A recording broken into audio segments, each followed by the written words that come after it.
Bonjour, je m'appelle Raïssa Doua. Aujourd'hui, je vais vous présenter un extrait du livre Alma, la petite fille qui a fait de grandes peurs. Écrit par Louise Farré et illustré par Mercé Cana.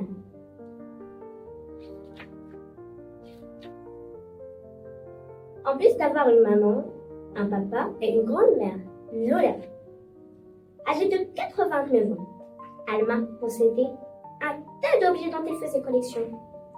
Des coquillages et des petits galets, des boutons, des fleurs et des feuilles séchées. Des plumes d'oiseaux et des emballages de chewing-gum. Par-dessus tout ça, Alma avait de grandes peurs. Surtout celle de mal faire.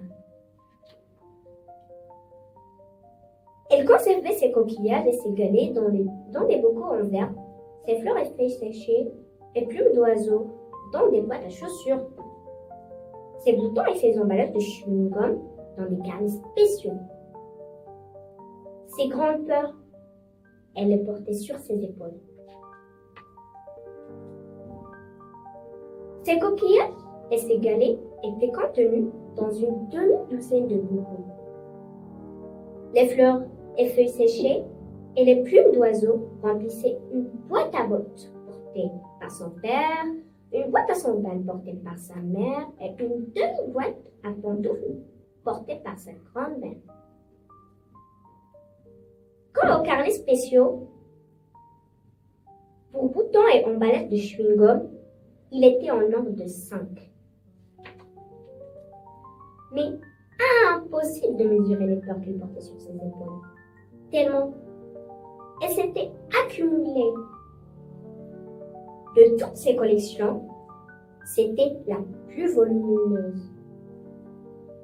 Sans parler du poids qu'elle pesait, c'est pourquoi Alma avançait le dos courbé et entraînant les pieds. Son nez lui semblait plus grand que celui de son ami Thomas, plus aplati cependant que celui de Madame Durand, et beaucoup plus rond que celui de la voisine. Bref, c'était une randonnée.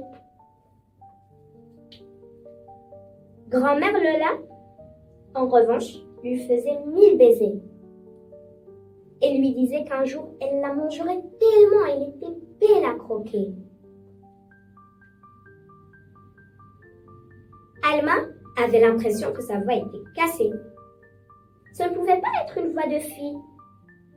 Il devait être insupportable pour tout le monde. Et quand le professeur de musique lui demandait de chanter des notes très hautes, il lui semblait que tout le monde avait l'impression d'entendre une picriade. Très vite, elle a appris à chanter en playback. Si bien que personne ne pouvait plus critiquer sa voix, mais jamais grand-mère. Lola ne critiquait sa voix. Elle adorait écouter Alma lui lire le journal.